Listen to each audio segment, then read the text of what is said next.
Olá, pessoal! E aqui estamos nós para a nossa terceira aula ao vivo da RSK Academy.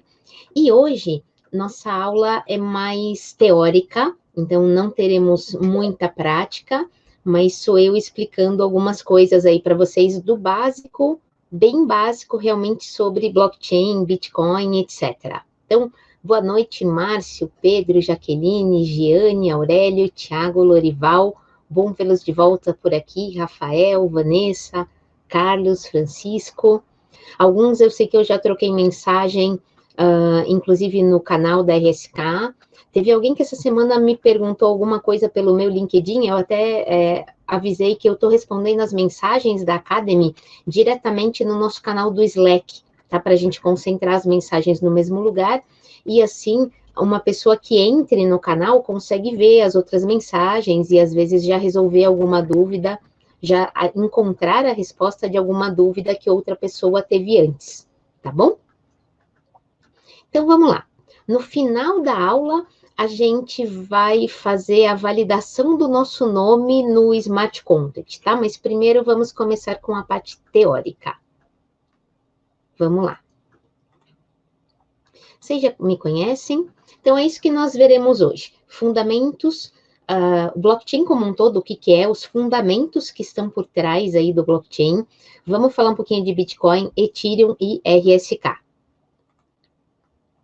Lembrando do site da Academy, daqui a pouquinho a gente vai para lá.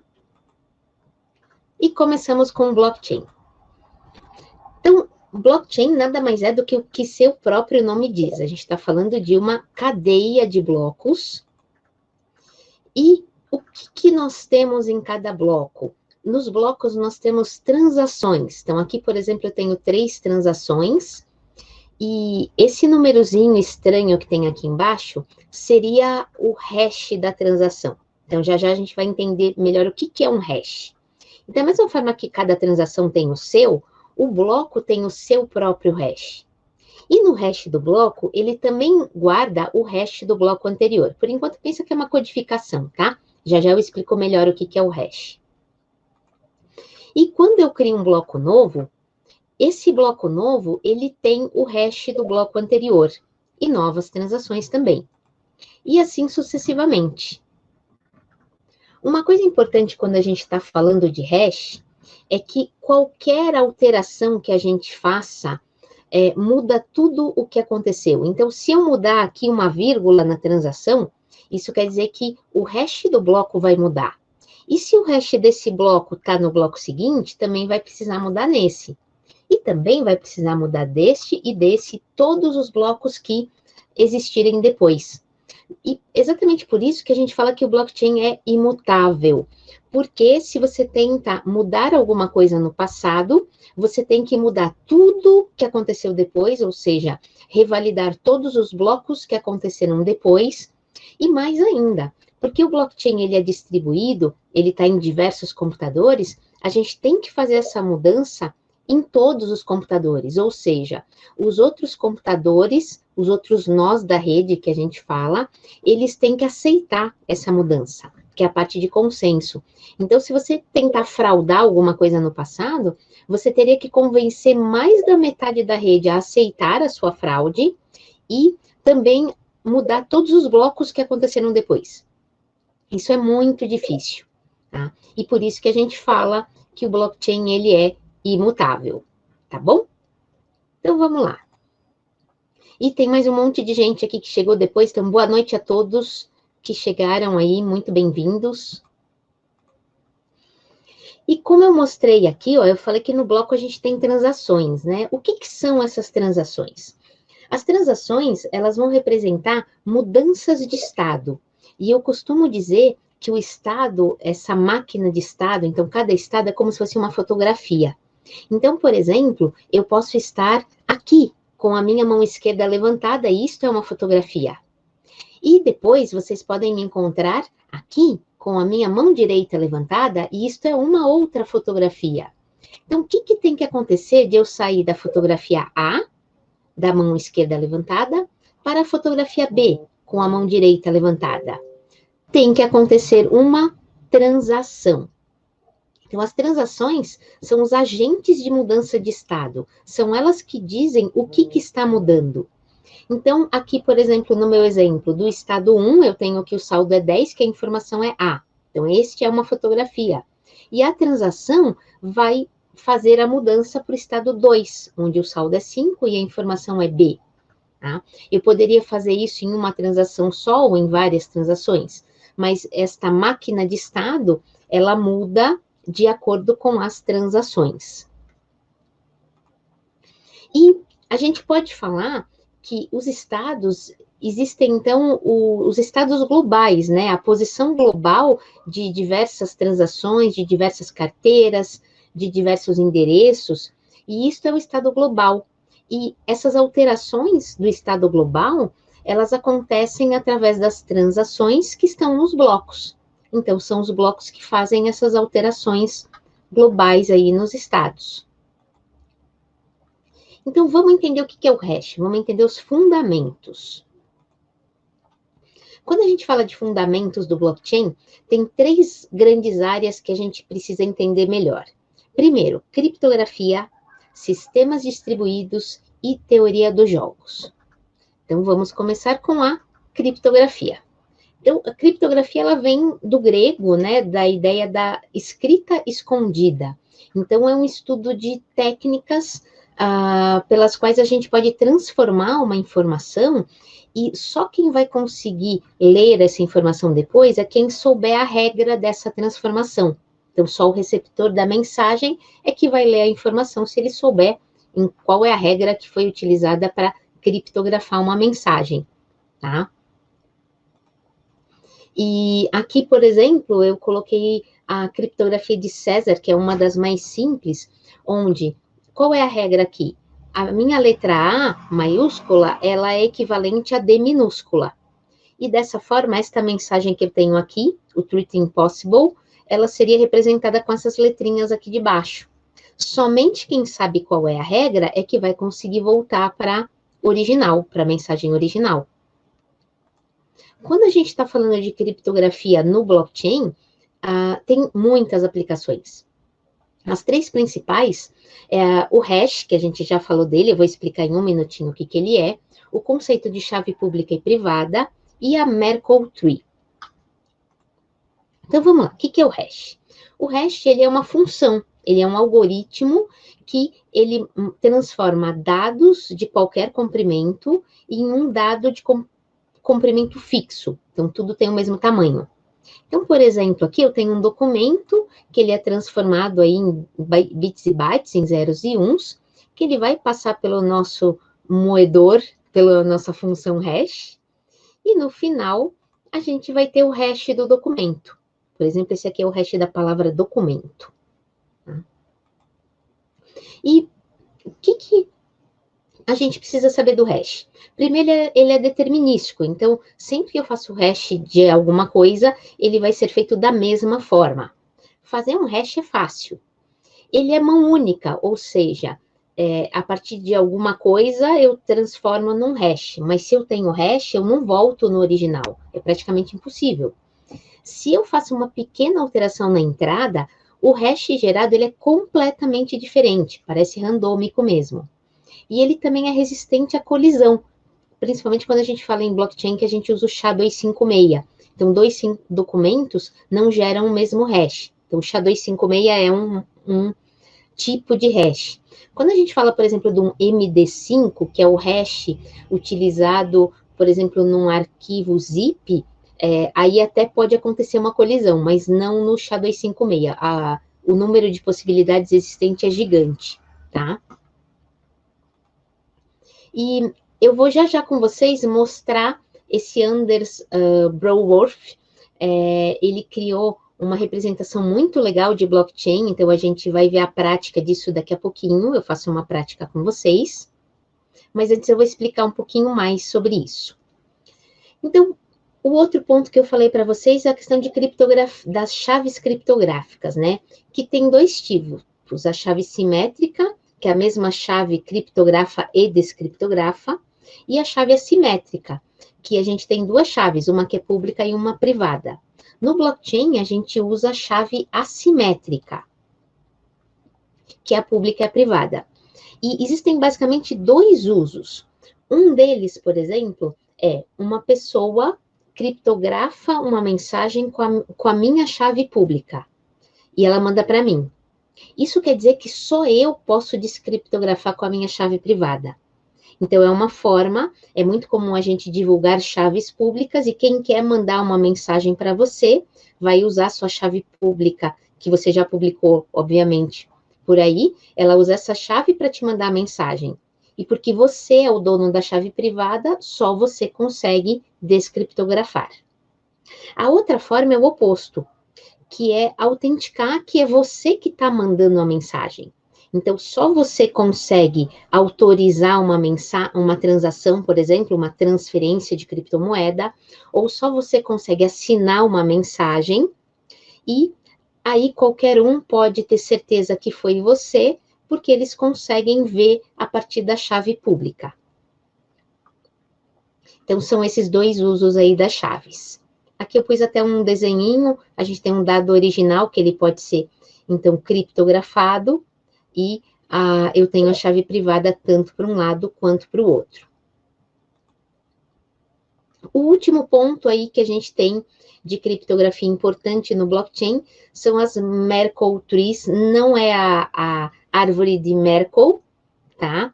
Não é a árvore dela, mas a gente está falando dessa aqui, é só uma piadinha, da Merkle Tree. E o que é uma Merkle Tree? Ela é uma árvore de hashes. E ela é uma árvore binária de hashes. Isso quer dizer que os hashes são combinados 2 a 2. E isso aqui ele é muito importante, ele facilita para a gente verificar que uma informação não foi adulterada, por exemplo. E aqui, se eu quiser verificar essa informação, olha aqui, por exemplo, eu tenho o hash de uma figura, um hash de um contrato, doc, de um JPEG, que é um outro tipo de imagem, e de um TXT. Então, se eu quiser verificar o hash do D aqui, eu só tenho que refazer o dele, eu tenho que refazer o do C também, né, porque eles estão na mesma linha, para conseguir gerar esse aqui de novo. Mas, desse lado de cá, eu não preciso refazer o A e o B. Se eu tiver este hash aqui de cima, que é o AB, eu já consigo refazer o lado direito, usar o lado esquerdo e chegar no hash final e ter certeza que ele não mudou, por exemplo. Então, a gente está falando de uma árvore binária de hashes, que é uma estrutura de dados para a gente armazenar as informações de uma forma que a verificação dos dados seja eficiente. Isso é um mecanismo antifraude das transações. E eu gosto muito da definição do Andreas Antonopoulos, é um das grandes referências aí quando a gente fala em blockchain, que as Merkle Trees, elas são utilizadas para compactar as transações de um bloco, produzindo uma impressão digital do conjunto de transações, num processo que é eficiente, para verificar quando uma transação está num bloco. Então, a gente pode dizer que a gente tem uma impressão digital única de cada bloco. Se você tenta mudar alguma coisinha no bloco, vai mudar a impressão digital. Que é, por exemplo, o que eu estou mostrando aqui. Então, eu tenho os blocos, eu tenho aqui a raiz de transações do bloco, e ela tem aqui, eu representei só 4 transações, agora imagina que isso vai abrindo, né, de 2 em 2, até o número máximo de transações que pode caber num bloco. E da mesma forma, a gente viu o link dos hashes do bloco anterior com esse bloco, com o seguinte, cada bloco tem a sua raiz de transação gravada, tá? E aqui é uma outra representação, então, das transações, o hash das folhas, né, que a gente fala, que é o hash principal, o hash de 2, mais hash de 2, para chegar na raiz, tá bom? O outro ponto que a gente tem que conversar, blockchain ele é baseado em sistema distribuído. Então, aqui eu fiz um exemplo de como a gente sai de um sistema centralizado para um distribuído. Esses são os diagramas de Paul Baran, ele criou isso na década de 60, e quando a gente está falando de algo centralizado, é algo que é muito fácil de destruir. Por exemplo, se você mandar uma bomba no central ali, acabou, destrói tudo. Quando a gente está falando de centralizado, imagine que você tem sedes em São Paulo, Rio de Janeiro, Brasília, Fortaleza. Para você destruir tudo, você tem que mandar pelo menos 4 bombas aí. Agora, se a gente está falando do distribuído, a gente está falando que todo mundo tem uma cópia de tudo, que para você, por exemplo, destruir o Bitcoin, você tem que acabar com todos os nós existentes de Bitcoin.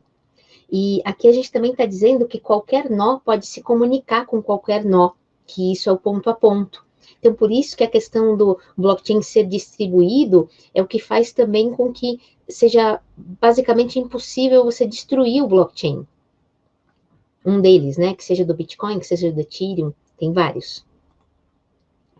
E aí, voltando para aquela ideia da máquina de estados, também é muito comum a gente dizer que o blockchain, ele é um livro-razão, porque ele faz a anotação das mudanças de estado, né? Então, como se fosse um livro-razão de contabilidade, que vai ter a anotação das mudanças de valores, de saldos, mas aqui a gente está falando de transações, então ele é um livro-razão de estados que é distribuído aí em todos os computadores. E o outro ponto que a gente tem que falar de blockchain, a outra tecnologia, o outro estudo super importante, no qual o blockchain é baseado, é na teoria dos jogos. E quando eu estou falando de teoria dos jogos, eu não estou falando de videogame ou de jogo de tabuleiro. A gente está falando do estudo das tomadas de decisão entre indivíduos. E principalmente quando o resultado de cada um depende da decisão dos outros. E isso acaba sendo uma interdependência que é similar a um jogo. Então, a gente está falando do estudo de probabilidades.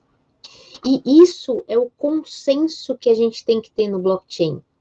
Então, a sua transação ser aceita depende de ela ser aceita em mais da metade da rede, por exemplo, quando a gente fala do consenso Proof of Work. Então, essa interdependência é que está em jogo aqui, tá? E na teoria dos jogos, tem um ponto muito conhecido, que é o problema dos generais bizantinos, que é um problema, de novo, de entrar em consenso. Então, imagine que você tem, no caso das 3 primeiras figurinhas, você tem 3 generais, e eles só vão ter sucesso se eles atacarem o forte ao mesmo tempo. Mas os 3 exércitos, eles estão separados por montanhas, eles não conseguem ver um ao outro. Então, como é que eles vão coordenar que o ataque seja feito ao mesmo tempo? Eles fazem isso enviando mensagem. Mas se um só envia mensagem, um deles pode ser um traidor e mandar uma mensagem falsa. E como é que você vai descobrir que você não recebeu uma mensagem falsa? Então, basicamente, todo mundo tem que mandar para todo mundo. E você tem que ter um consenso, então, de que mais da metade, ou no caso, que todos têm que mandar a mesma mensagem, tá? Então, é isso que a gente está falando de conseguir um consenso, nesse caso é um consenso de 100%, tá? Se tiver um errado, o ataque não vai acontecer.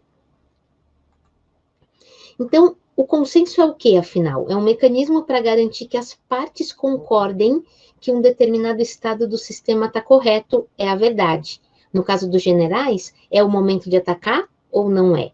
Se eles disserem que o ataque vai ser no dia 13 de abril, todo mundo tem que dizer a mesma coisa ou tem alguém que está dizendo que é dia 12? Então, é disso que a gente está falando. E quando a gente volta para o blockchain, consenso é o que faz com que os computadores que executam os nós, eles aceitem ou não as transações. Eles aceitem ou não os blocos que foram gerados por outro nó. Então, quando um nó recebe um bloco que foi gerado em algum lugar da rede, ele vai conferir se todas aquelas transações estão corretas. Se ninguém, por exemplo, está tentando gastar um Bitcoin que já foi gasto antes. Então, é feita essa verificação. E se ele aceita isso, ele coloca essa transação na cadeia dele. E aí as cadeias mais longas, né, são as cadeias que realmente são as verdadeiras. Então, se de repente você cria um bloco e só está na sua cadeia e o restante da rede não aceita o seu bloco, eles vão estar gerando outros blocos, a sua cadeia vai ficar desatualizada. Então, você não tem mais o maior hash power, quer dizer, você perdeu, basicamente, se o seu bloco tem alguma fraude. E isso que é o Proof of Work, ele tem a ver com isso, então, com a questão de que essa prova, ela é feita de forma como se fosse um esforço computacional. né?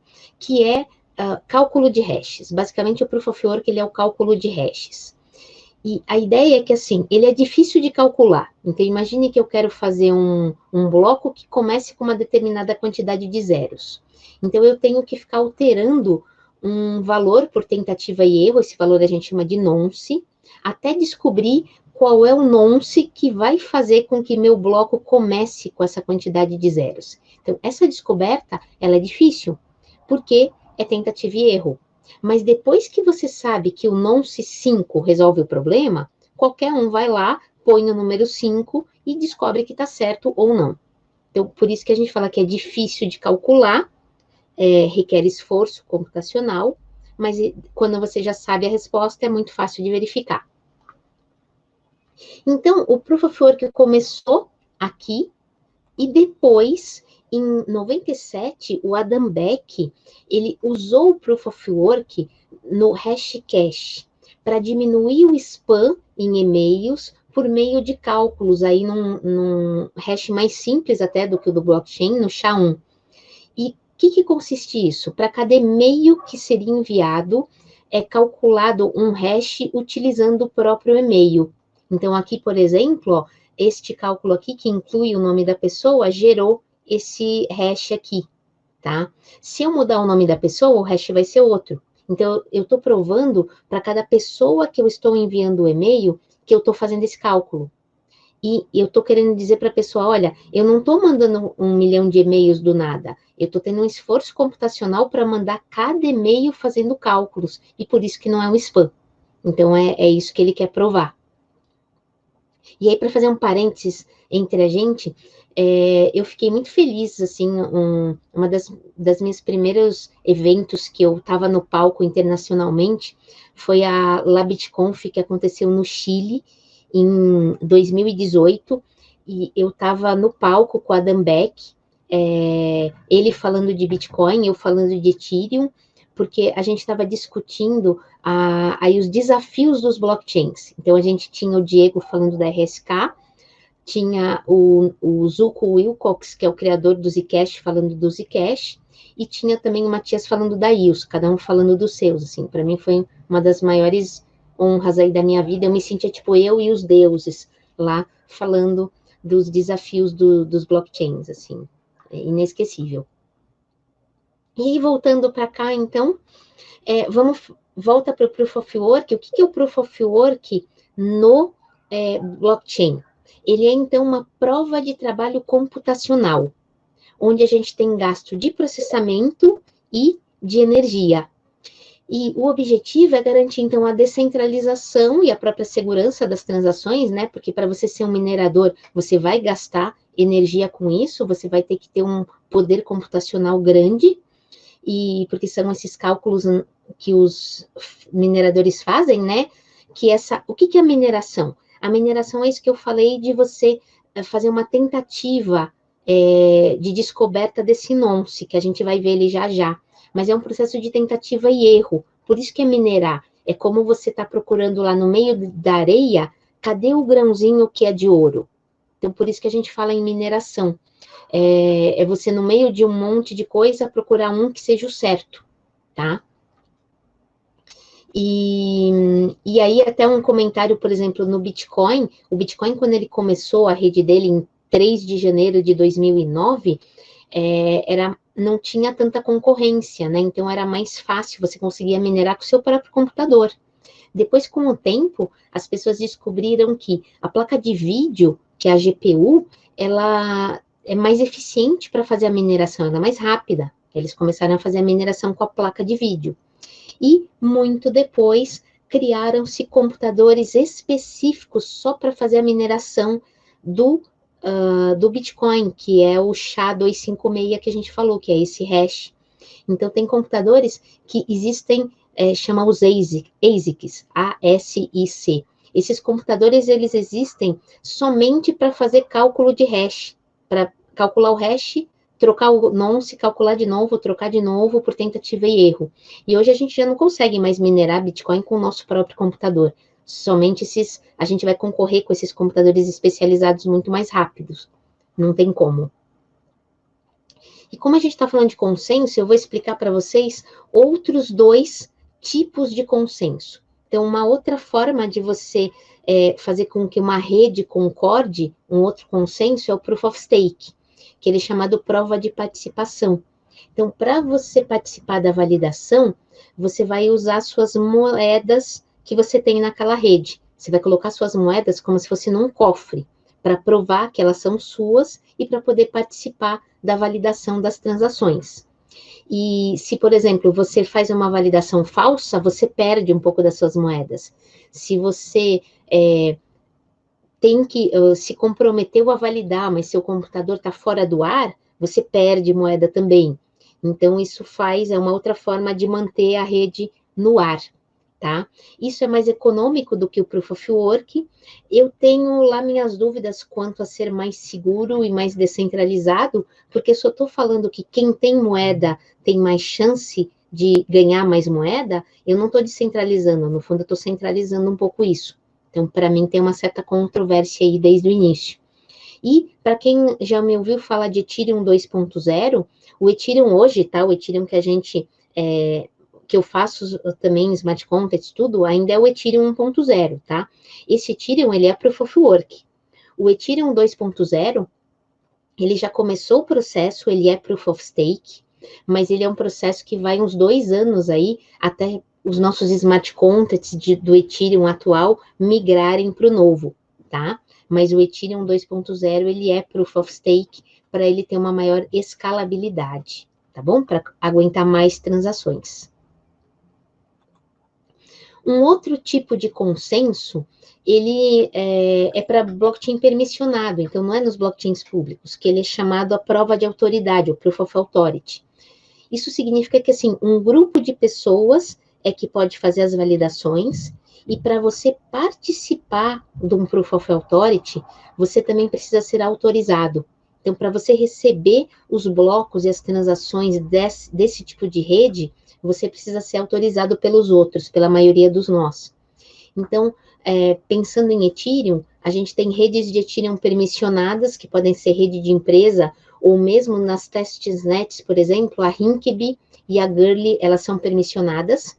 O Quorum, que foi criado originalmente pelo JP Morgan e que é baseado em Ethereum, ele foi comprado pela Consensus, ele também é Proof of Authority.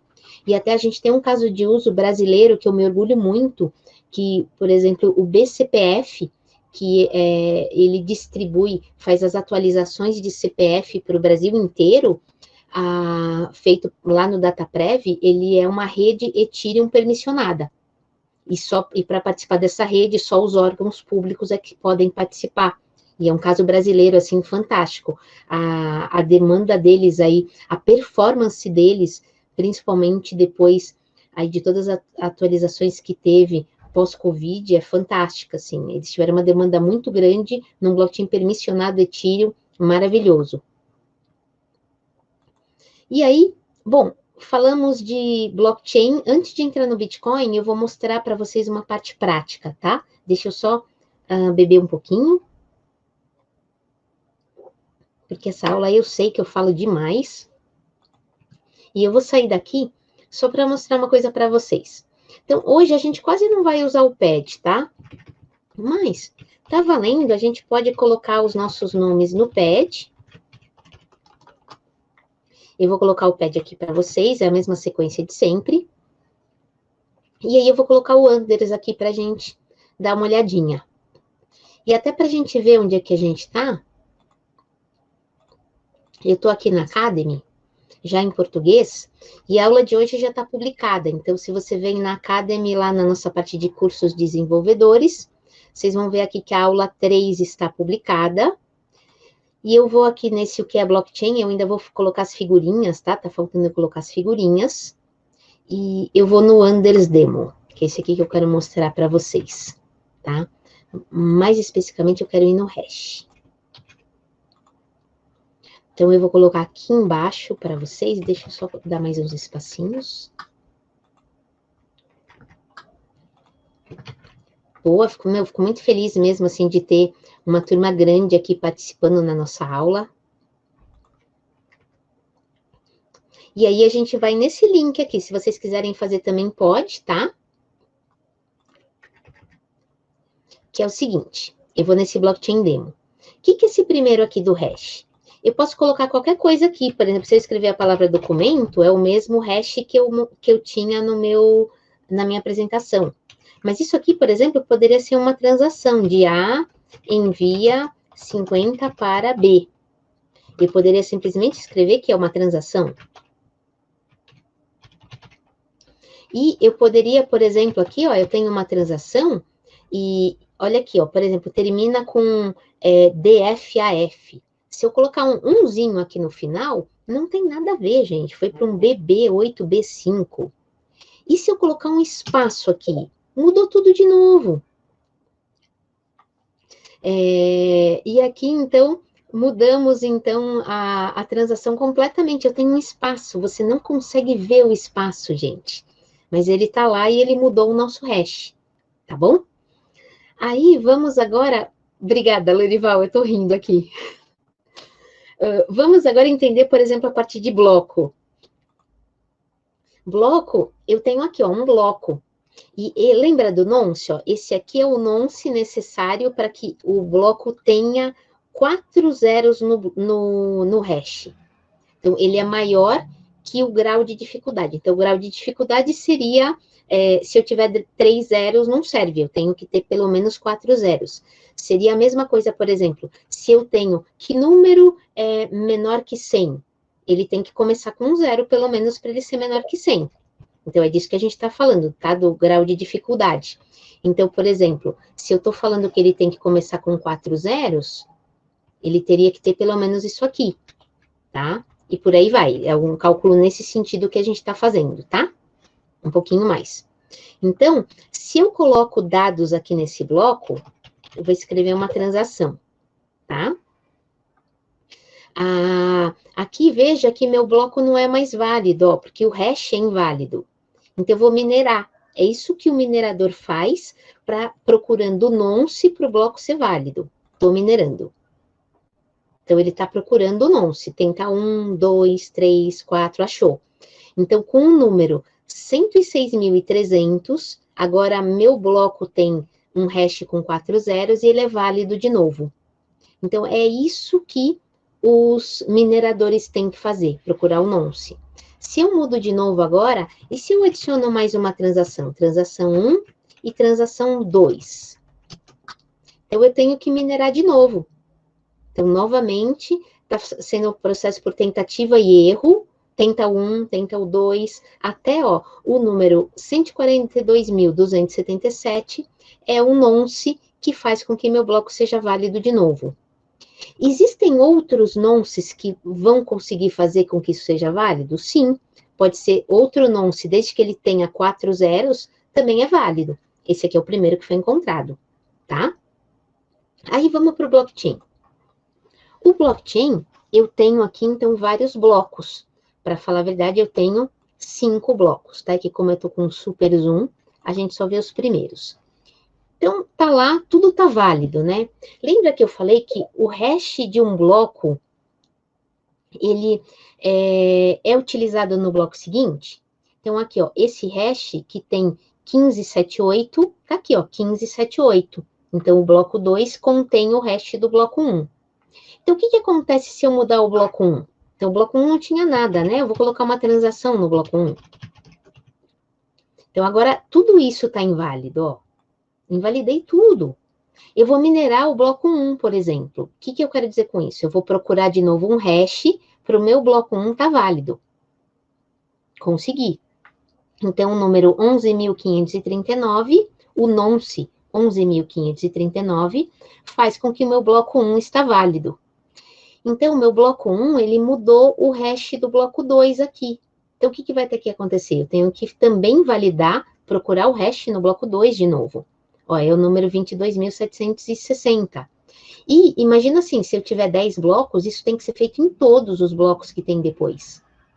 E por isso que a gente fala que o blockchain é imutável, porque a gente não consegue fraudar o que já foi realizado no passado. Então, isso, a questão do distribuído, né, só para mostrar que aqui ele tem 3 computadores com a mesma coisa, daqui para frente eu não vou fazer, tá? Eu vou parar aqui. Depois vocês podem assistir o vídeo do Anders, eu recomendo também.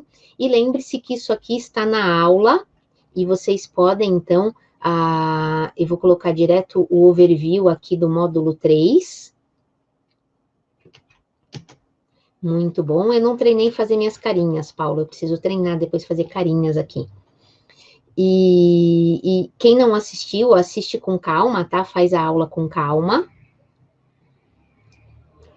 E é isso, vamos voltar para cá, que agora a gente vai falar de Bitcoin. E obrigada, Francisco, fico muito feliz que a minha explicação está funcionando. Vocês vão ver aqui, ó, que eu coloco, inclusive, no início aqui, de quando eu estou falando de blockchain, do que é blockchain, eu falo que, olha, existem inúmeras abordagens para explicar o que é blockchain, gente. Essa aqui é uma delas, tá? Então, vocês vão encontrar outras por aí. Isso não quer dizer que uma seja, às vezes, tão melhor do que a outra, mas a gente atinge públicos diferentes, tá? E eu vejo muita gente que explica o blockchain diretamente falando que do Bitcoin vai para o blockchain. Eu não, eu gosto de falar do blockchain como um todo e depois explicar o Bitcoin, explicar o Ethereum, mas primeiro dar o conceito básico, tá? E, assim, eu que falei, vocês vão ver muitas coisas mesmo. Eu recomendo vocês lerem aqui, e, inclusive, aqui eu recomendo outros livros, outras coisas para vocês, tá bom? Então, vamos voltar para o Bitcoin.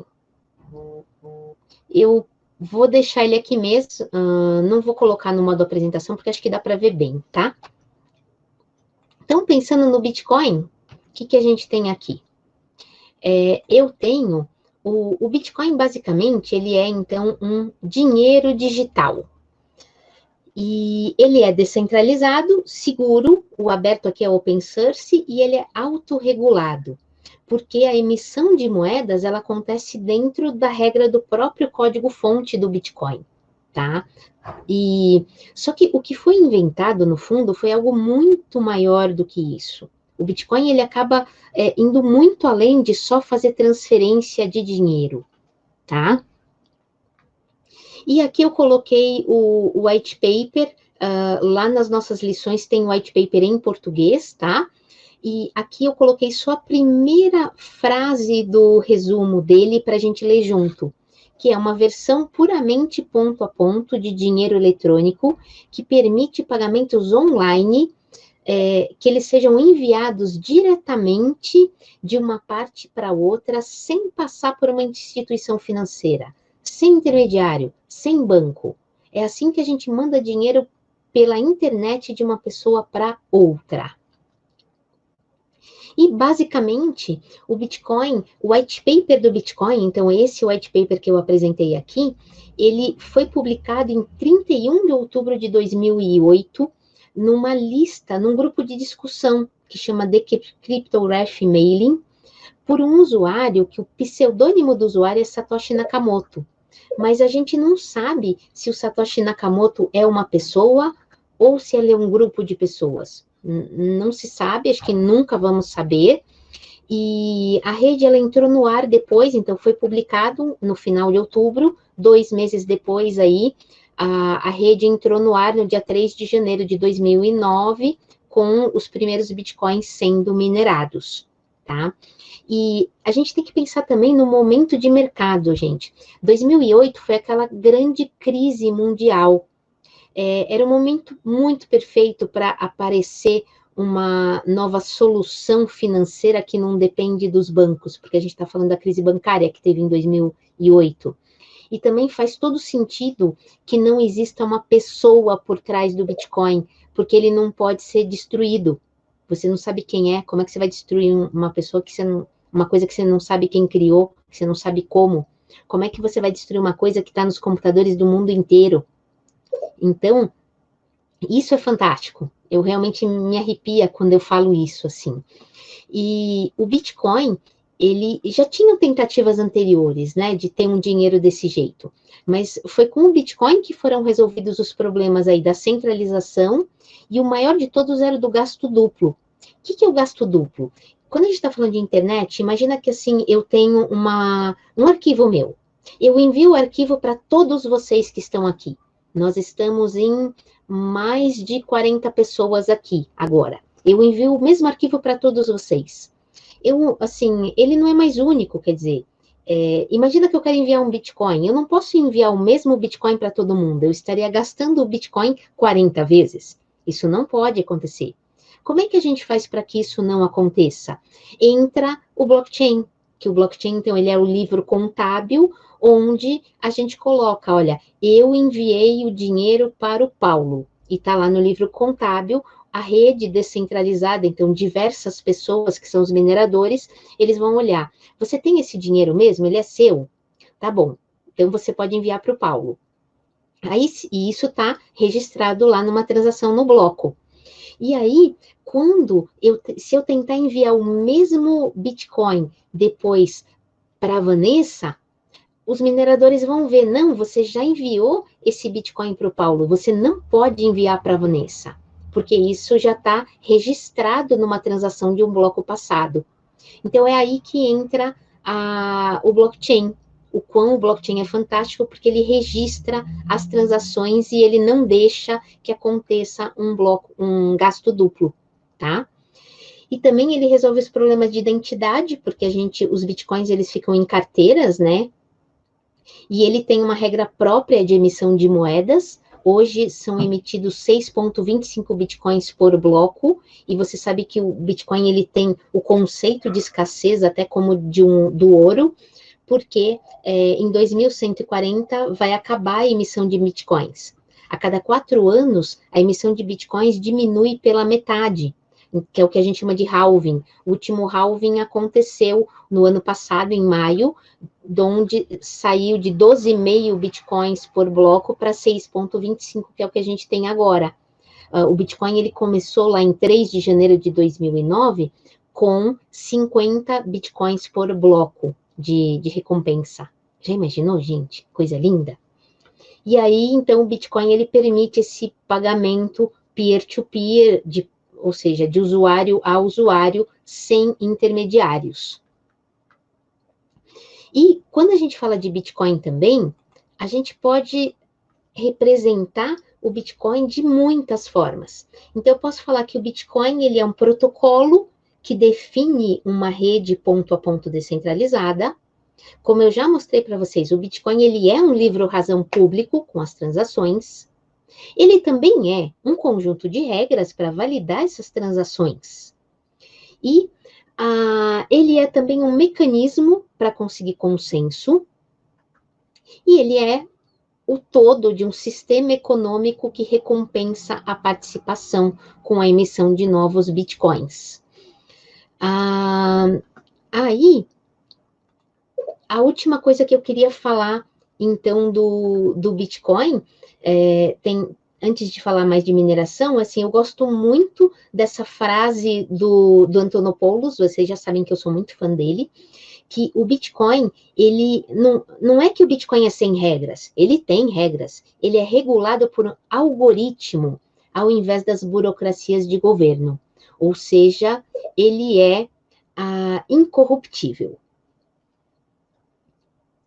E eu vou falar só mais um de mineração, aí eu respondo as perguntas de vocês, tá? Então, dentro do que a gente viu aí, a mineração, ela é a disputa para encontrar um hash de um bloco, e essa disputa tem que ser encontrar o hash, ele tem que ser menor que o nível de dificuldade da rede. E por que é uma disputa? Porque você tem que fazer isso antes dos outros. Quem fez primeiro gruda o bloco na corrente de blocos e os outros vão aceitar. Então, é essa a ideia. Os outros vão validar e esperamos que aceite, né? Então, por isso que a gente está falando da segurança e da validação do blockchain. E como recompensa, o bloco ele tem que ter uma transação que a gente chama de uma transação para Coinbase, que é uma transação para o endereço do minerador. E aí é que são criados os novos bitcoins, tá? Aí eu vi que tem um monte de mensagem aqui no chat. Antes de eu mudar para o Ethereum, eu vou responder as mensagens de vocês. Então, primeiro, até já responderam aqui, mas só para confirmar, tá? Aulas anteriores. Aulas anteriores, você vem aqui na parte de aulas ao vivo, tá? E no aulas ao vivo, ele vai mudar as aulas de acordo com a língua, tá? Então, por exemplo, se eu venho aqui no inglês, ele vai me mandar para a aula, para o vídeo, para a gravação em inglês. Para eu ir para o vídeo em português, eu tenho que mudar aqui para português, tá? Mas eu ainda estou no vídeo em inglês, então eu tenho que vir de novo em aulas ao vivo, e aí sim eu posso ir para o português, tá? Então esse está em português. Então aqui, quando a gente recomeçar os novos módulos da Academy, eu vou mudar um pouquinho o layout disso aqui, tá? Mas por enquanto, ele ainda está dessa forma. Então eu tenho, tá em ordem até cronológica, e aí eu tenho da aula 2, por exemplo, que nós criamos nosso primeiro Smart Content, está aqui, vocês podem ver o vídeo, além de seguir as aulas escritas, né? E aí vai de cada um, porque, por exemplo, eu não tenho paciência para assistir vídeo, gente, eu gosto de ler, eu leio muito rápido. Então, você me dá um tutorial, eu leio e faço rapidinho. Você me pede para assistir um vídeo de alguma coisa, eu não assisto, tá? Não vai. E aí é de cada um. Então, por isso que a gente tem o vídeo e a gente tem a aula escrita. Cada um faz a melhor forma para vocês, tá bom? E aí, então, obrigada aí pelas respostas, por quem me ajudou a responder, pelo Carlos, que também já mandou o link. Aí, o Célio falou não descobriram o criador do Bitcoin, esquece isso, não vão descobrir. Existe um cara que, por sinal, é o criador do Bitcoin Cash, que ele quer ser o criador do Bitcoin, mas ele não é. Tá? Existe também, gente, uma pessoa que chama Dorian Satoshi Nakamoto, que ele morava perto até de um dos grandes cypherpunks, que é uma das pessoas que, teoricamente, poderia fazer parte do grupo de criadores, mas o Dorian, ele é um engenheiro, ele não foi o criador.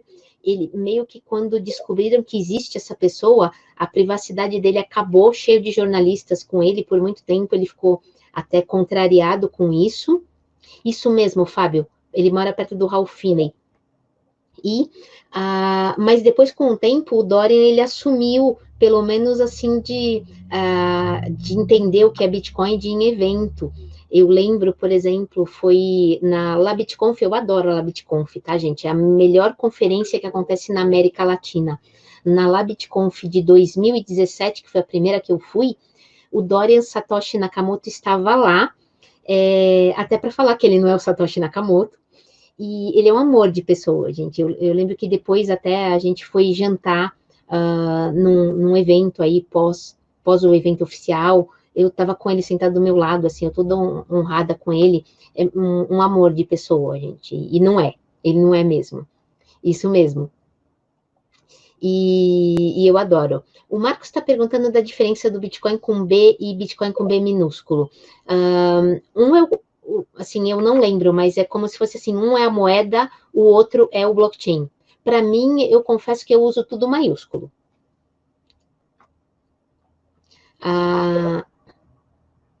E eu gostei do site que a Michelle colocou aqui para a gente, né? Bem interessante.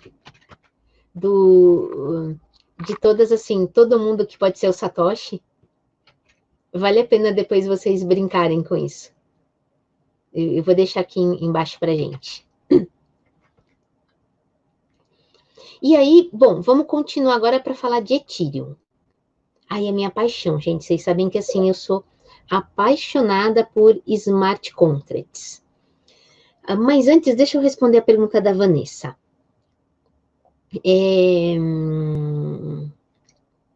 Putz, a Vanessa fez uma mistura legal, né? Assim, porque, vamos lá, PancakeSwap, ele é um aplicativo para a gente fazer, um aplicativo que eu adoro brincar, né? Mas que faz um monte de coisa. Você pode desde jogar loteria, ou fazer trocas de token, trocar um token por outro de maneira descentralizada.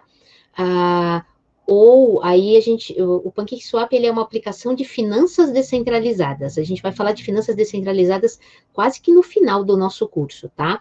Mas as taxas do PancakeSwap não tem a ver com o que a gente está fazendo aqui. Quando a gente faz uma transferência, ou quando a gente manda uma transação para uma rede, ela precisa ser validada. Quando a gente manda a transferência, ela fica num lugar que a gente chama de mempool, que é um lugar onde ficam as transações a serem validadas. E para que o minerador queira validar a nossa transação, a gente tem que pagar por isso. Então, e essa forma de pagamento ela é diferente. Por exemplo, no Bitcoin, o pagamento ele é feito com o que a gente chama de FII, que nada mais é do que você deixar um troco para o minerador. Então, imagina o seguinte, eu tenho um Bitcoin, eu quero mandar 0,6 para o Rafael. O troco, 0,4, eu tenho que mandar de volta para mim. Se eu não mandar para mim, o troco fica para o minerador. O normal é a gente deixar um troco para o minerador, mas você não vai deixar tudo. Então, o que você faz?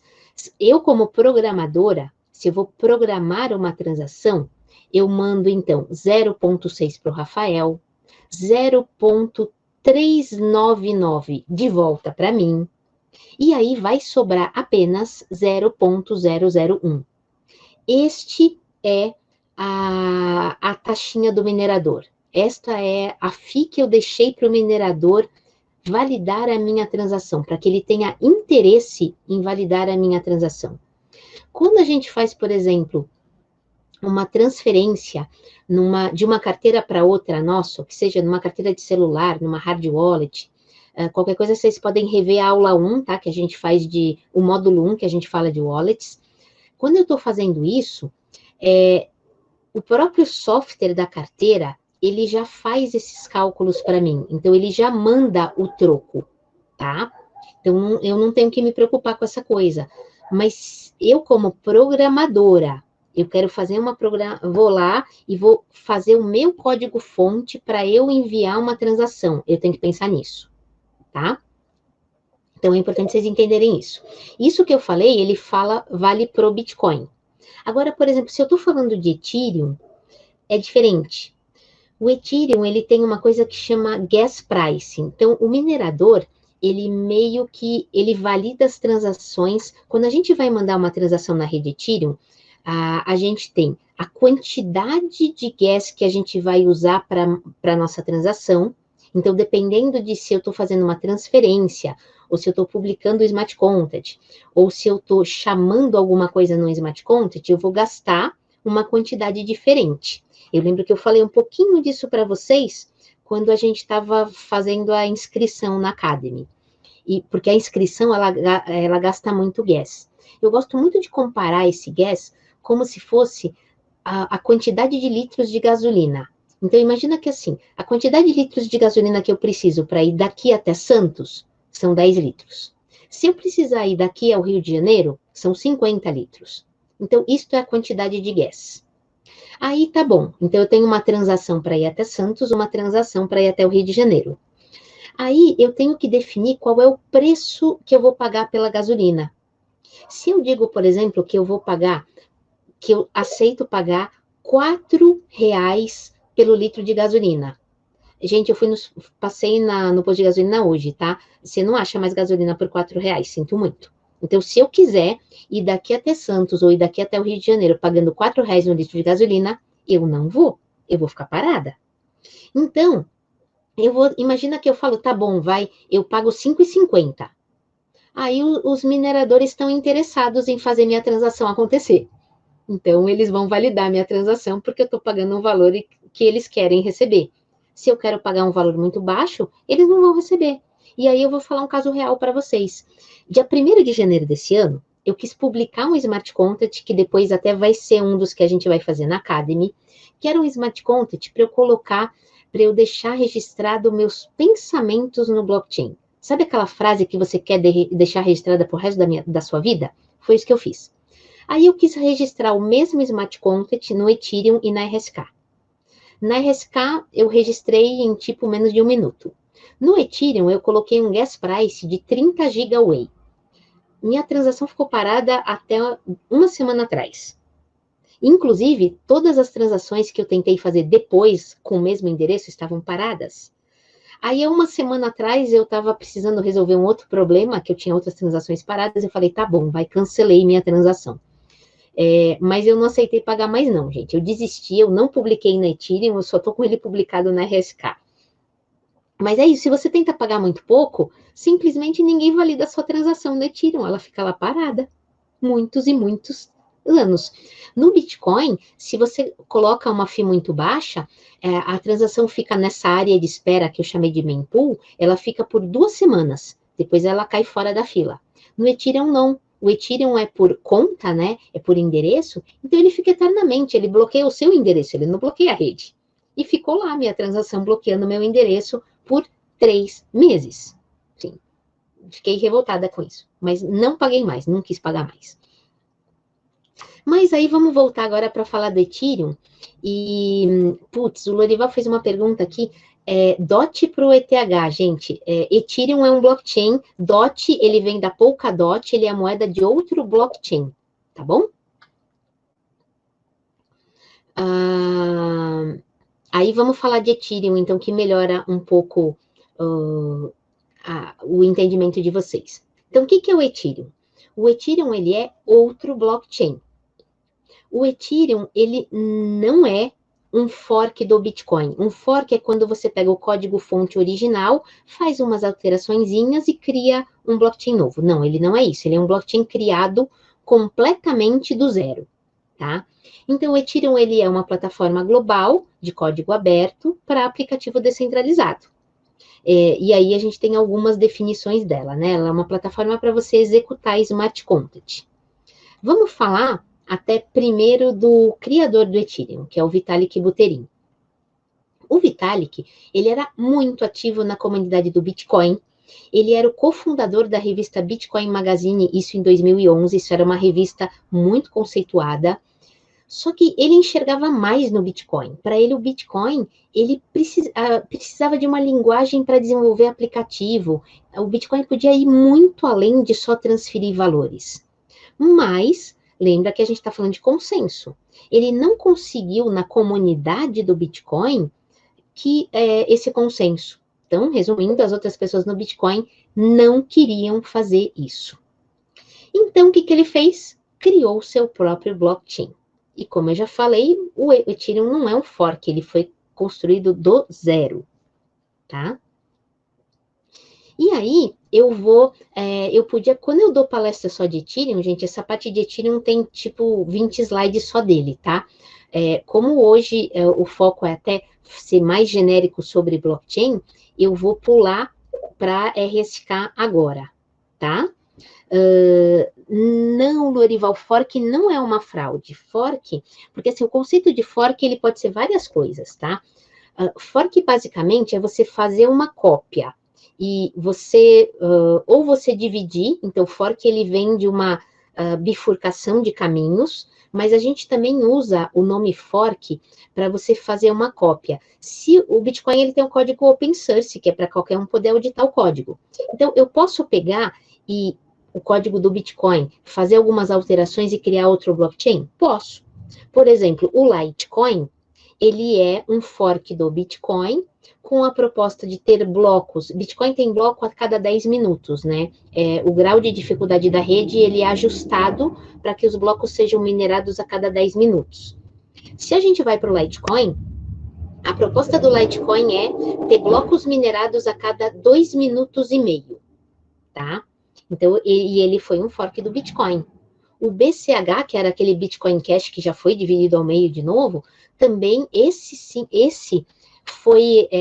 fork que eu falei do Litecoin, gente, ele era um fork no sentido de utilizar a mesma base de código-fonte. Agora, existe, como eu falei agora, o Bitcoin Cash, ele foi um fork de moeda. O que eu quero dizer isso? Então, tinha o software do Bitcoin rodando, em determinado momento, um grupo de mineradores fez uma atualização no software, mas essa atualização não foi todo mundo que fez. Então, porque só uma parte fez, começaram a ser geradas cadeias diferentes. Então, a gente tem aí a bifurcação. E nas cadeias diferentes, a gente tem moedas diferentes. Então, tem o Bitcoin original, que continua a ser gerado, e esse pessoal que criou, fez essa pequena alteração, começou a gerar uma moeda diferente, que foi chamada de Bitcoin Cash, que depois você pode também, foi dividida de novo. Então, esse é o fork de moeda, tá? Então, tem esses conceitos aí de fork, tá?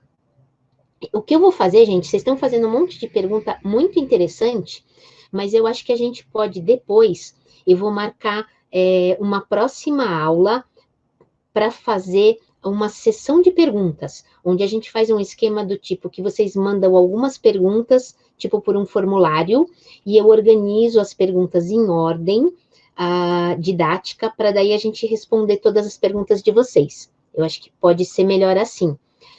Aí, por exemplo, a Vanessa perguntou da BSC. A BSC, ela é Binance Smart Chain, que é a Binance, ela primeiro lançou seu token no Ethereum.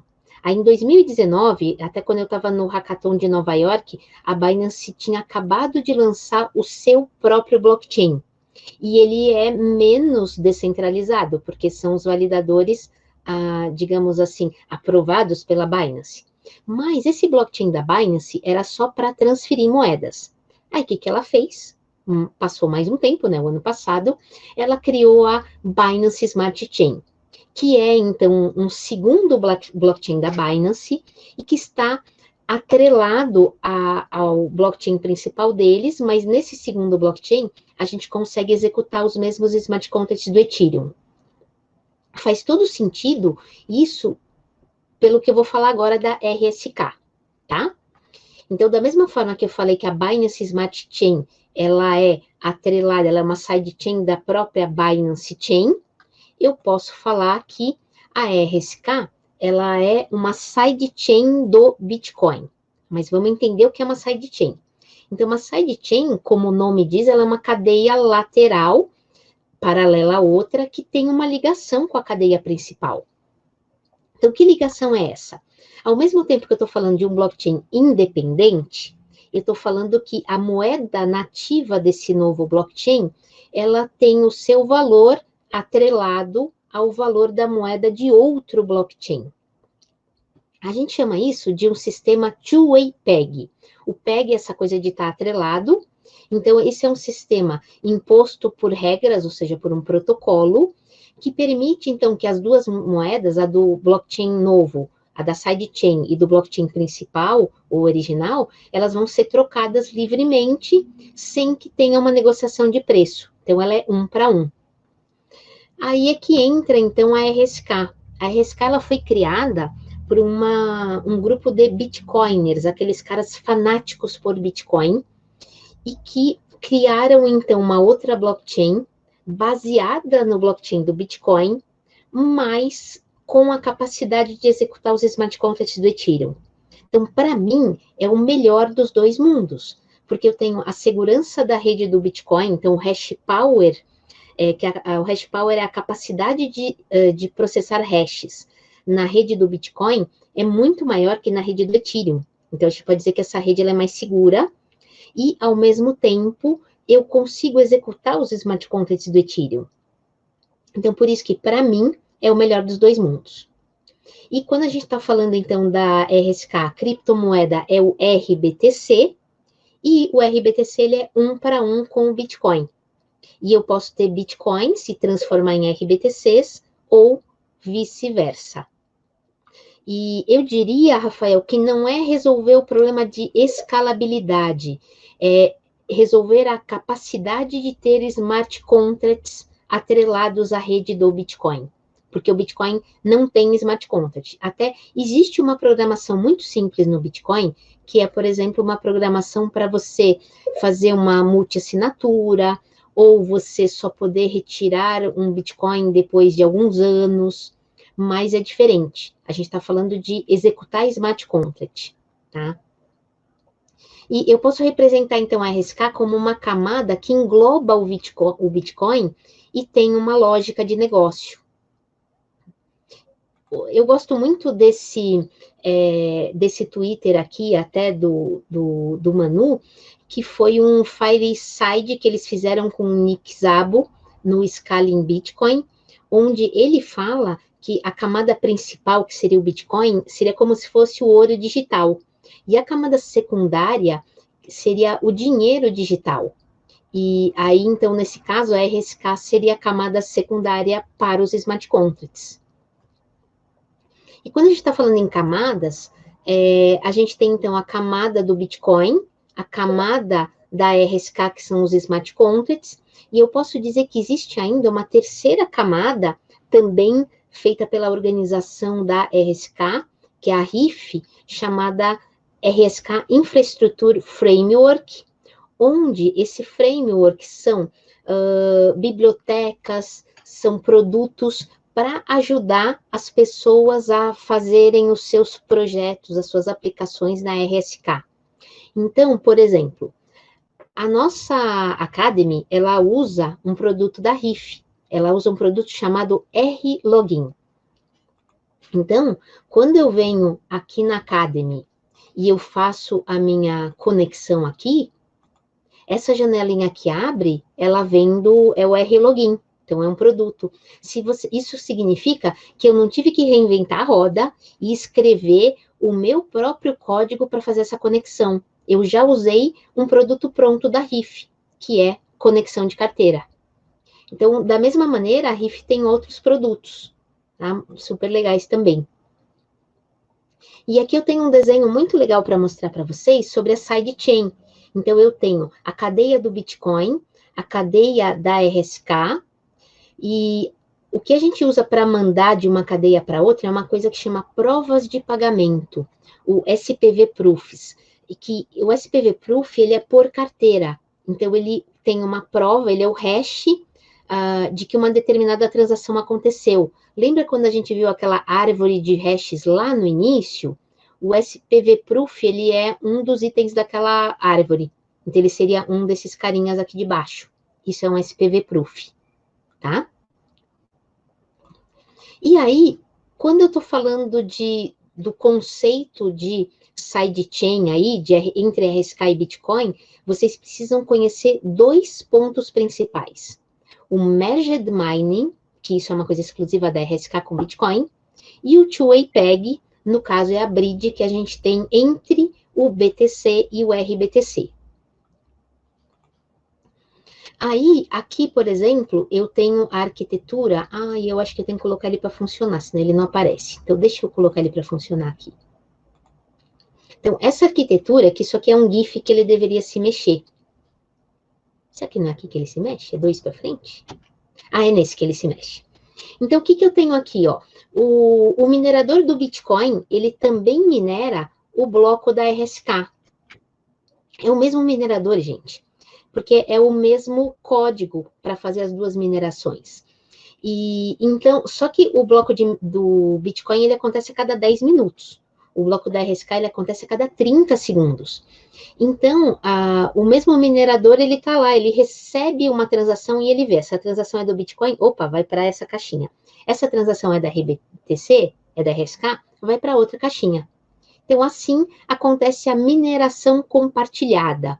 Então, o mesmo minerador consegue minerar os dois. Que é isso aqui. Então, o blockchain da RSK, ele é minerado simultaneamente. Para o minerador, ele não tem custo adicional. Mas, por outro lado, essa é a representação que eu falei para vocês, tá? Então, o mesmo minerador vai ou para um lado ou para o outro. E é importante vocês saberem disso. No RBTC não são criados moedas novas. Lembra que no Bitcoin são, né? São criados Bitcoins. No RBTC não são criados. No RBTC são apenas usados os RBTCs para executar os smart contracts. Então, o que o minerador ganha quando ele está validando a rede da RSK, ele está ganhando as taxas de execução, de validação dos smart contracts na rede. E, então, que essa é a recompensa que eu acabei de falar para vocês, tá? E o próximo item que eu vou falar, que é o Two-Way Peg, responde a pergunta do Pedro. Sim, a RSK transforma o BTC em RBTC, para falar a verdade, quem transforma somos nós. Eu, que sou, por exemplo, um detentor do Bitcoin, eu vou mandar o meu Bitcoin para uma carteira especial, que é como se fosse um cofre, tá?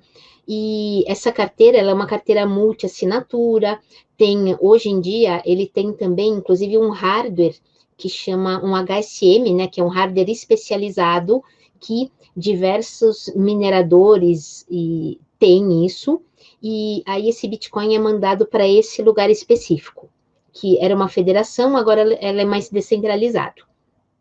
E aí, depois que a transação está nesta carteira e passam-se alguns blocos de Bitcoin, para falar a verdade, tem que passar 33 horas, tá? São muitos blocos. E para ter certeza que não tem fork, que não tem nada no caminho. Aí é liberado o RBTC na carteira, na rede da RSK, na carteira equivalente do cara que enviou o Bitcoin. E aí sim você pode começar então a utilizar o seu RBTC, tá?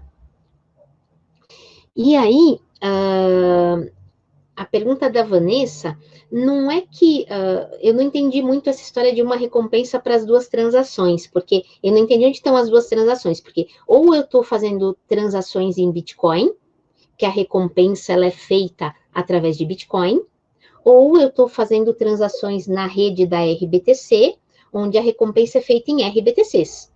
Então, são coisas distintas. Quando eu mando de Bitcoin para RBTC, eu mandei uma FIA em Bitcoin e a outra parte é feita internamente pelo outro lado, tá? Então, por isso que assim, eu travei de um lado, eu destravei do outro, tá? E o que acontece aqui, ó, é que já foi emitido, já existe a quantidade de RBTCs igualzinha à quantidade de Bitcoin. Então, qual é o máximo de Bitcoins que é para existir? 21 bilhões. Então, milhões. Então, a mesma quantidade de Bitcoin que existe de RBTC. E conforme alguém manda Bitcoin para Vault, ele libera o RBTC para a pessoa utilizar. Quando a pessoa vai do RBTC para o Bitcoin, esse RBTC ele volta lá para o cofre e é liberado em Bitcoin de novo, tá?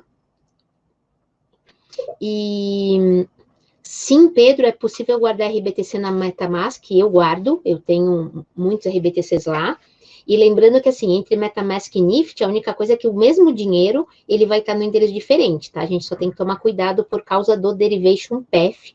Para quem não lembra do Derivation Path, assiste a aula 1, tá? Aliás, eu não falei, né? Tá escrito na aula 1, você precisa ler a aula 1, tá?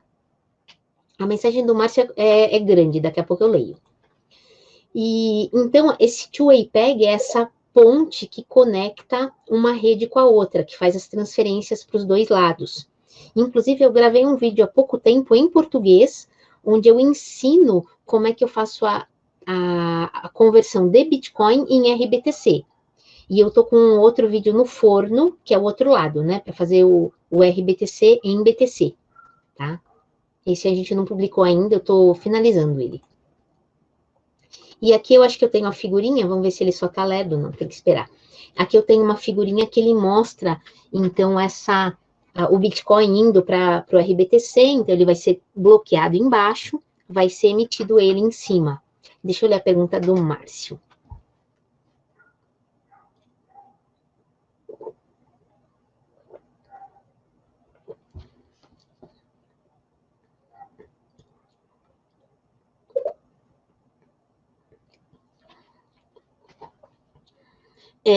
Então, Márcio, o que acontece é que assim, eu vou te falar duas coisas, né? Primeiro, esse processo, quando a gente está falando de Bitcoin e RBTC, então a gente está falando de dois blockchains.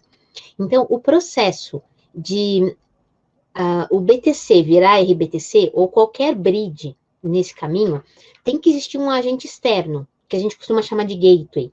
Esse gateway, ele é um agente que ele está olhando as duas redes. Então, os gateways, que são esses nós que a gente falou que antes era uma federação, mas hoje é descentralizado, uma pessoa que queira ser um gateway tem que enxergar a rede do Bitcoin e tem que ver quando apareceu uma transação naquele endereço específico. Aí ela vai aguardar um número de confirmações e ela vai falar, eu atesto que esse Bitcoin ainda está lá depois de 100 confirmações. E então essa pessoa vai votar que o RBTC pode ser desbloqueado. Então, dado que N gateways votaram e disseram que, então, o RBTC pode ser desbloqueado, ele é desbloqueado. Se você quer ter RBTC, mas você não quer fazer esse processo, e até porque é um processo demorado, né? Como eu falei, é um processo de 33 horas. Você pode trocar BTC por RBTC em algumas exchanges e também em algumas carteiras. Uma carteira que eu gosto muito é a Liquality, a Defiant. São duas carteiras interessantes para vocês fazerem isso, tá? E aí, deixa eu até mostrar aqui, por exemplo, que eu mostrei isso hoje. Então, por exemplo, no portal de desenvolvedores, eu tenho duas coisas para mostrar. Vem na página de soluções. Deixa eu passar isso para cá para não me perder mais. Então, aqui, ó, na página de soluções, vocês podem entender mais da Defiant. É uma carteira que faz esse tipo de troca. Tem a Math Wallet, não faz a troca automática, mas você pode guardar também. Essas aqui também guardam os seus bitcoins. A Liquality. A Liquality faz, a gente chama de swap, tá? Sempre que a gente tem uma troca entre duas coisas e que essa troca vai acontecer numa determinada proporção, a gente costuma falar que isso é um swap. Então, a Liquality e a Defiant faz esse swap automático, tá? E para vocês saberem as carteiras que aceitam, que estão assim, que a gente pode usar o RBTC, também vocês podem vir aqui, a Develop Wallets Use. Eu vou colocar isso aqui lá para vocês também, porque daí aqui vocês podem conhecer todas as carteiras que usam RBTC, que tem, né? Então, ó, MyCrypto, Nifty, MetaMask, e precisa até atualizar isso, que ó, a gente já tem mais aqui embaixo, ó. E lembra que eu falei aquela história do checksum, do diffpath? Aqui vocês veem o que é cada uma, tá bom? E sim, Pedro, dependendo de onde você tenta fazer o swap, as taxas são diferentes. Tá? Então, tem que realmente procurar. Tá? E a gente recomenda usar essas wallets, elas são as mais amigáveis no momento, viu? E que mais? Tá bom. Então, deixa eu continuar aqui, que eu tô quase na metade. Estamos quase terminando isso. Acho que só tenho mais 2 slides para falar. Não, tinha uma pergunta aqui que eu vi que alguém não entendeu alguma coisa, eu passei batido, peraí.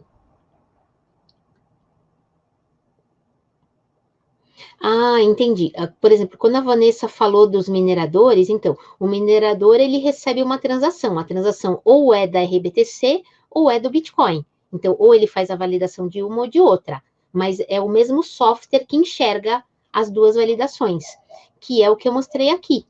Tá? Então, o minerador, ele recebe a transação, aí ele olha, é do RBTC, manda para cá, manda para essa cadeia ou manda para essa cadeia, tá? Mas ele usa o mesmo software, tá?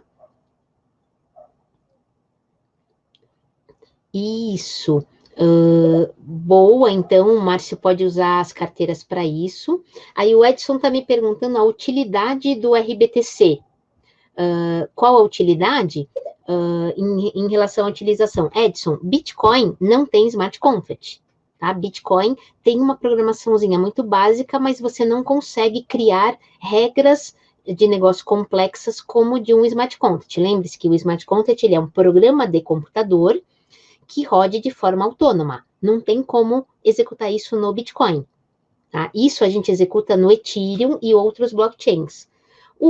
A rede da RSK, ela é compatível com o Ethereum, então eu executo os mesmos smart contracts do Ethereum, mas numa rede onde por trás eu tenho a base do Bitcoin. Então, para isso que existe a RSK e o RBTC, tá?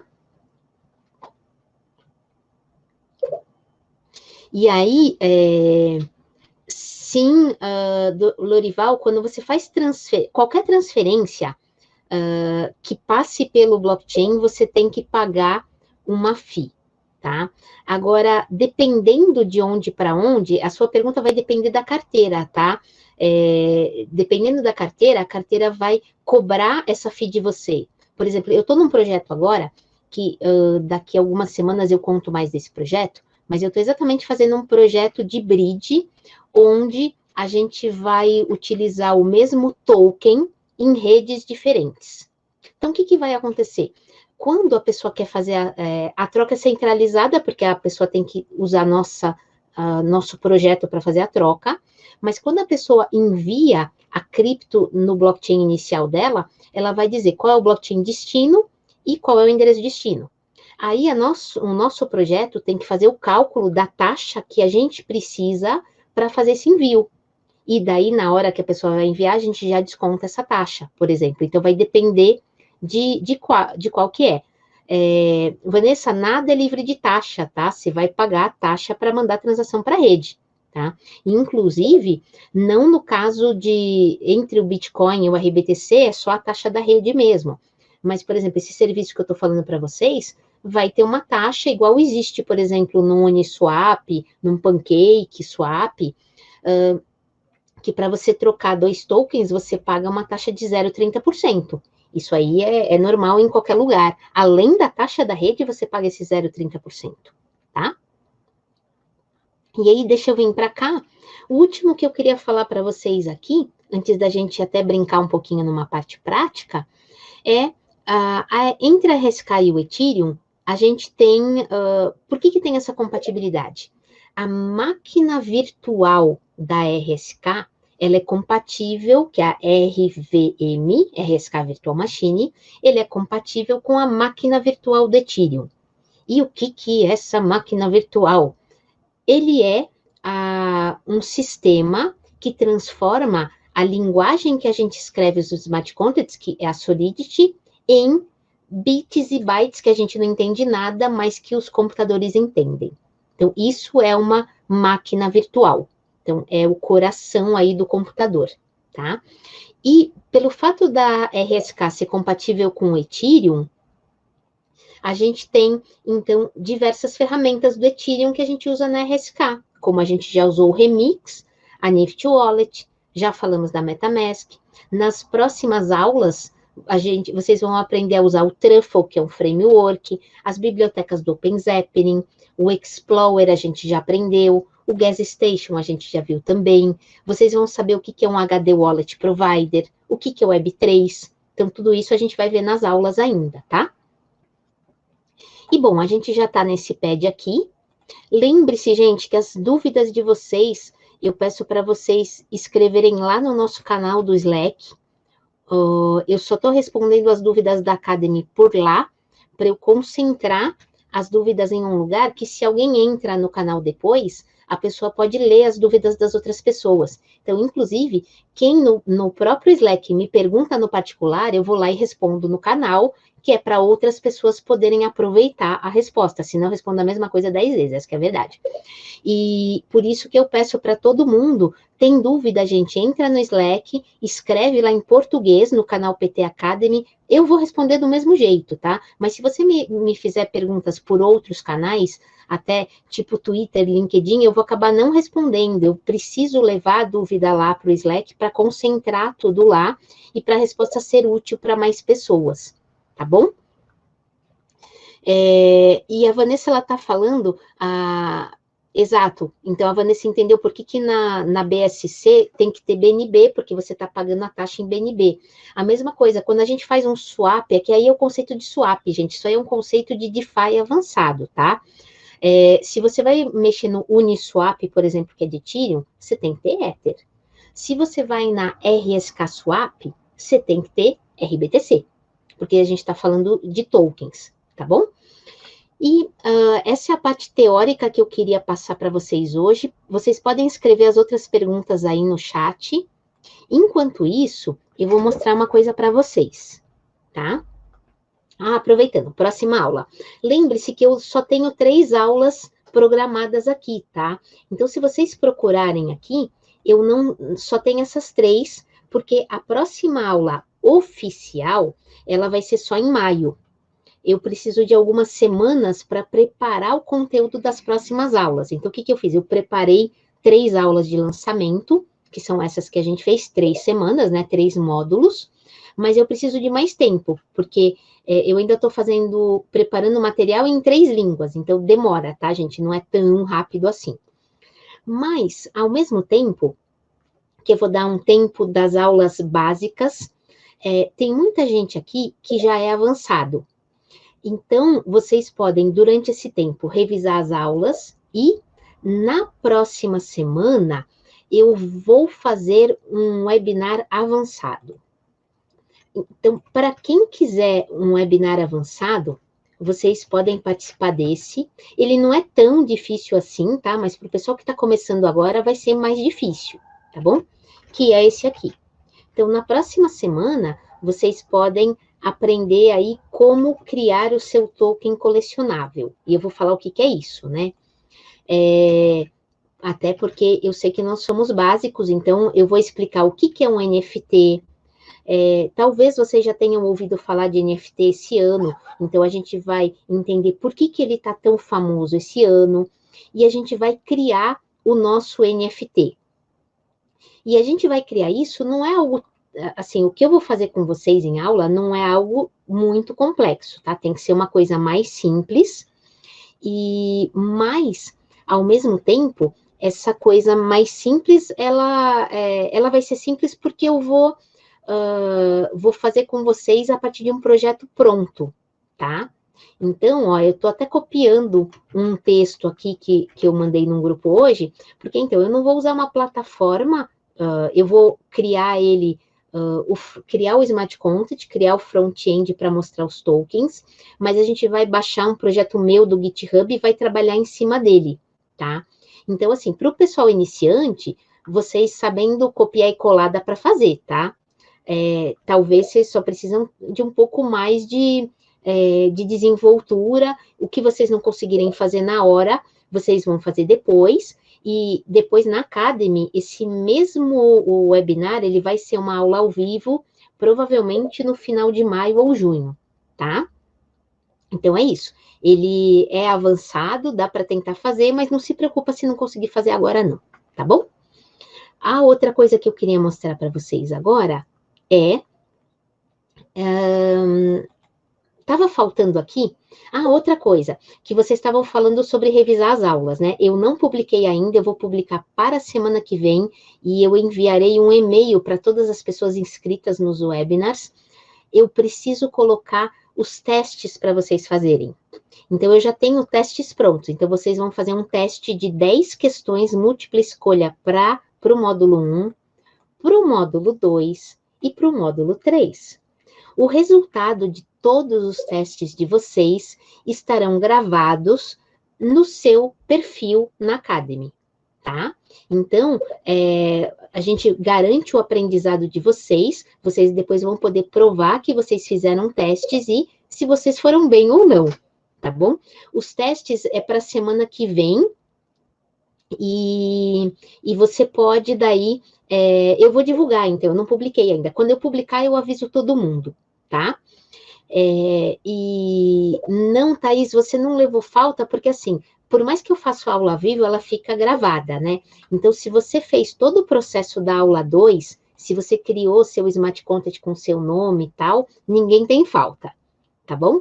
Mas tem teste sim, o conhecimento de vocês é comprovado. E sim, Lorival, tudo no curso tem que estar conectado na sua carteira, tá? Nada funciona sem estar conectado na sua carteira. E eu, por sinal, eu vou trocar minha carteira aqui. Me dá um minuto só para eu fazer essa troca. Porque cada projeto que eu estou trabalhando, gente, eu estou trabalhando com uma carteira diferente. Então, é um tal de eu estar na NIFT, preciso ir para MetaMask, estou na MetaMask, preciso ir para NIFT. E fora as muitas seeds, né? Porque praticamente cada projeto tem as suas 12 palavrinhas. Então, eu fico doida com isso. Então, aqui, ó, entrei na NIFT agora. Vamos olhar que carteira que eu tô, que eu não sei. Vamos ver. Lembra, gente, que a NIFT, ela tá com um probleminha, tá? Quando eu chego aqui, ela me dá um endereço errado, se eu tô na testnet. O que eu faço? Eu venho para POA, que é a rede inicial, ó, que deu o mesmo endereço. Aí eu volto aqui para RSK testnet. Agora, eu sei que este é o endereço que estão minhas transações, ó lá. Tá tudo aqui, tá? Então, por exemplo, eu estou nesta carteira, na minha carteira D99. Vou conectar, eu não sei se eu já fiz alguma coisa com essa carteira, eu confesso que eu não tenho a menor ideia. Vou conectar. Então, conecte. Por que eu não conectei? Porque eu troquei de carteira no meio do caminho. Peraí. Então, vou conectar. Agora vai. Ótimo, estou conectada na minha carteira. Será que eu já sou aluna? Olha que legal, ó, eu sou aluna, tá? Porque eu já tenho o meu profile preenchido. Vocês também vão ter o de vocês, né? A gente vai fazer uma coisa agora, que depois vocês vão ter que fazer de novo, tá? que a gente vai fazer a validação do nosso nome. Porém, essa validação, ela vai ser feita num teste meu. Eu ainda não subi o Smart Content, que é de verdade de validação, tá? Então, a gente pode até fazer um teste, talvez para vocês vão ter alguns problemas aqui na validação. Vamos ver se precisa refazer. Então, aonde que é isso? Peraí, deixa eu voltar para aqui que é mais fácil. Lembra que no Smart Content da semana passada, eu falei que a gente ia ter que validar o nosso nome na academia. E eu vou colocar isso para vocês, para a gente validar. Então, como é que eu faço essa validação? A gente tem o nosso Smart Content com o nosso nome, não tem? Vocês já têm isso da semana passada. Então, eu espero que tenham. Por exemplo, eu estou vendo aqui o de vocês. A gente tem aqui da semana passada, cadê? Aqui, ó. Eu tenho os endereços de vocês. Estão lá, a maioria tem aqui. Estão lá bonitinhos, tá bom? Vários endereços. Tá no Academy 02. Eu espero que você tenha guardado o seu. Eu não sei se eu tenho o meu endereço associado nessa conta que tá aqui. Eu vou tentar descobrir, tá bom? Então, como é que eu vou descobrir isso? Eu vou olhar minhas transações aqui, ó. Aqui eu fiz um deployment de um contrato. Eu vou olhar que contrato é esse, ó. Eu criei um contrato, eu criei este contrato. Eu vou olhar se esse aqui é o name. Então, eu voltei aqui no Remix. Deixa eu só mudar meu workspace, porque eu tenho que estar no default. Aqui eu tenho o Smart Content Name. Lembram disso que a gente viu no Remix? Para eu validar meu nome, eu venho aqui no quarto ícone. Eu tenho que escolher Injected Web 3. Então, eu escolhi Injected Web 3. Então, agora eu estou conectada na minha carteira. Repara que ele não conectou, ó, ele disse que eu tenho 100 éteres, eu não tenho nada de éter aqui. Não, assim, não são 100, né? Esse que é o ponto. Então, eu vou reiniciar meu remix também, tá? Só fazer um reload aqui. Então, abri o name,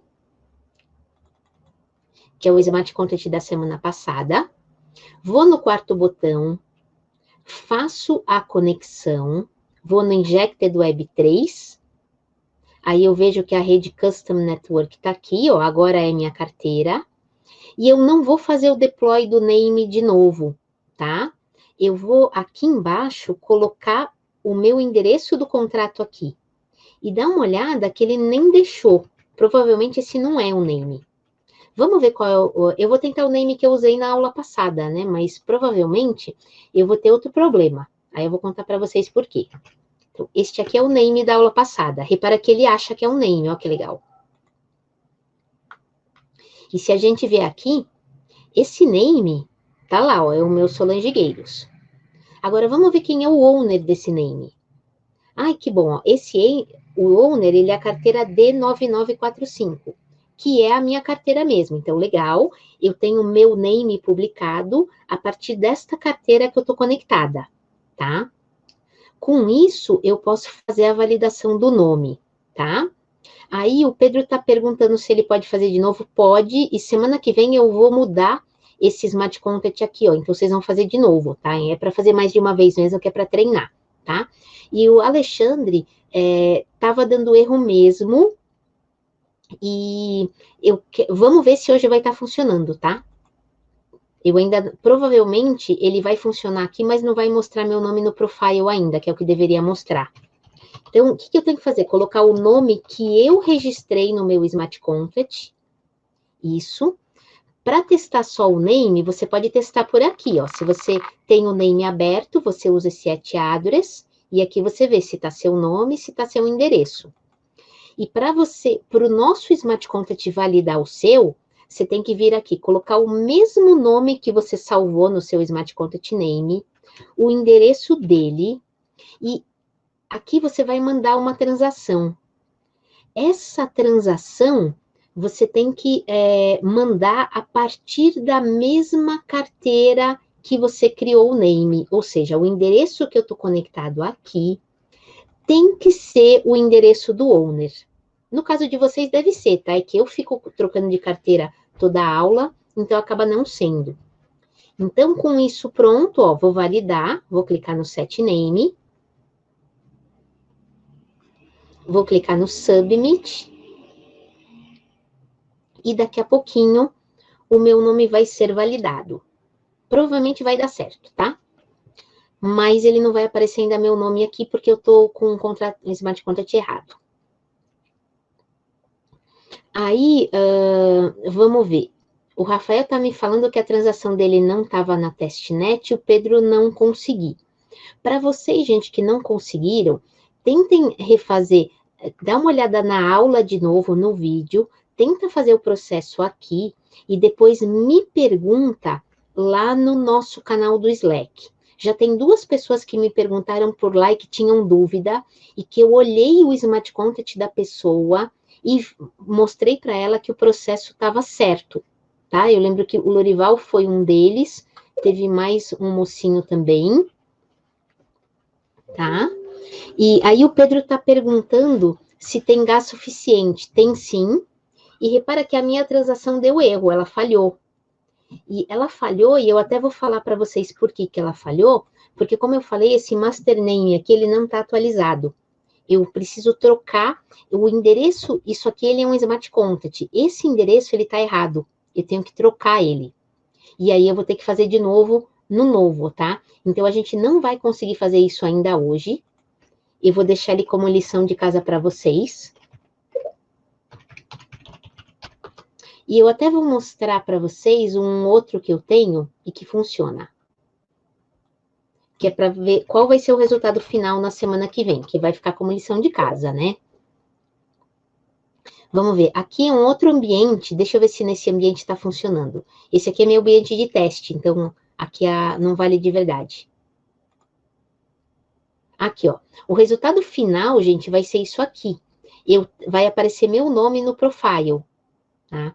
E se eu viesse, por exemplo, eu vou duplicar isso aqui para mostrar para vocês. Eu tenho que conectar.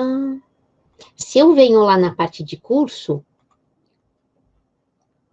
e no Validate Name, quando o meu nome já está aqui, eu posso apagar ele. Então, por exemplo, eu posso apagar meu nome. Então, eu não estou apagando o Smart Contract, tá? Isso não existe. Eu estou retirando ele do Master. Então, o Master não sabe mais qual é meu nome. Então, é isso que eu estou fazendo. Lembra que o seu Smart Contract do nome, você nunca mais apaga. Mas eu faço a ligação com o Master Name ou não. Então, agora, eu tenho que fazer isso de novo. É isso que eu vou fazer para vocês. Giane, a sua carteira tinha saldo e hoje não tem? Provavelmente por causa desse problema que eu falei aqui, tá? Vai aqui em cima, muda para a primeira rede chamada POA e depois volta para a sua rede. Volta para a RSK Testnet. Se você fizer esse processo, ele vai acertar a sua carteira, tá? Provavelmente seu saldo tá lá, só tá no outro endereço, tá? E aí a Jaqueline está me falando de uma mensagem laranja aqui, no lugar do deploy. Putz, Jaqueline, aqui não tem como, né? Porque é o botão deploy ou você usa o at address. O deploy, a gente está publicando o Smart Contract. Depois que ele já está publicado, a gente usa o at address, tá? Aqui, se tiver algum botãozinho laranja aqui, é só um warning, ele não deve ser um erro, tá bom? Se quiser, me fala qual é, aí eu falo para vocês. Tá? Podia ser também que não estava conectado direito aqui em cima. Tá bom? Se quiser, o que você faz, Giane, faz um print disso aqui e manda lá no Slack, que daí eu posso olhar. Tá bom? Aí o Pedro achou o saldo dele, pode fazer de novo. Isso. Célio, o nome, o que faz o master name? O master name, ó, peraí que a minha transação validou. Não validou ainda não, é que não é nesse. O master name, ele simplesmente, aqui foi, ó. Você tem que colocar o seu nome que você escreveu no Smart Contract. Então, imagina que assim, se aqui eu escrevi Mickey Mouse, então, o nome que eu pus aqui é o mesmo nome que eu vou colocar aqui. E aí, o endereço do meu Smart Contact, que já está publicado aqui, é o endereço que eu vou validar aqui. Por exemplo, está escrito Mickey Mouse no meu Smart Contact? Não está. Se eu vier aqui olhar, está escrito Solange Gueiros. Então, se eu tentar validar com Mickey Mouse, não vai funcionar, tá? Eu tenho que validar aqui, eu tenho que escrever Solange Gueiros.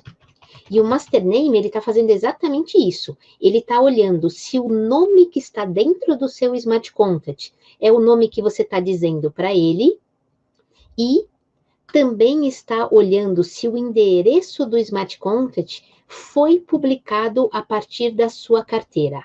Então, são essas duas coisas que a gente está fazendo. E, realmente, Jaqueline, hoje vai falhar. Lembra que eu falei que eu tenho que trocar esse Smart Contact aqui, eu tenho que fazer uma publicação nova. Para falar a verdade, eu já fiz, mas ela está pendente, eu tenho que finalizar a publicação, tá? Ela leva um tempinho a mais aí, não deu tempo de fazer na aula. Então, aqui eu só estou mostrando para vocês. Então, vocês vão receber isso, Célio vai abrir a sua carteira para você confirmar uma transação. Então, isso aqui é uma... aliás, deixa eu confirmar. Esse aqui eu quero confirmar. Então, isso aqui é uma transação. Então, este quadradinho branquinho aqui, ele é uma aplicação descentralizada, que ele está no meio do curso, e a gente está interagindo com a aplicação descentralizada. Para o Felipe, Felipe, você fez o Smart Contact semana passada? Se você publicou, eu sei qual é. Vamos ver se você fez. Tipo, Felipe, esse aqui é você? Então, ó, eu vou descobrir se esse aqui é você, ó. Esse aqui é o endereço do seu Smart Contract da semana passada. Vamos ver se está certo? Eu venho aqui no Remix, e esse primeiro name é o meu, né? Então, eu fechei ele.